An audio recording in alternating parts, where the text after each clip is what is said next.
Hello, cow. Howdy, Henry. Chirp, chirp, chirp, chirp. Hello, chicks. Hello, Henry. Hello, sheep. Hello, Henry. Hello, ducks. I see the pond is frozen over. Oh, it has, Henry. It's frozen solid. Oh, that's no good. No, it's not, Henry. In fact, it's terrible. Do you know what else is terrible? A perfectly good flask of soup going to waste. Anyone fancy a mug?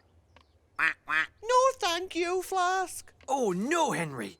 If the pond is frozen over, that means the watermill will be frozen over too, and we won't be able to grind the flour, which means we won't be able to make any bread to feed to the ducks. It's okay, Rooster. We just have to work out a way of melting the ice. How about a lovely warm mug of soup to help you all think? Not right now, Flask. Are you sure? It's like a big warm ball of sunshine in your tummy.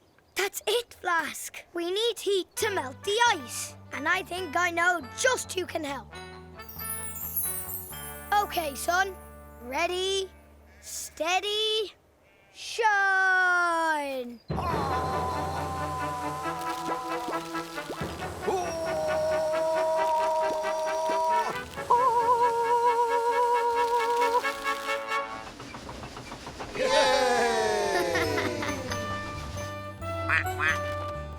Good work, everyone. Every single animal has been fed. Not quite everyone, Henry. Oh no, Rooster. It looks like there's no food left. Oh, yes, there is. And now it's lunchtime. That's delicious, thanks, Flask. And it's gone and soothed me sore throat and all. Cock-a-doodle-doo! Hooray!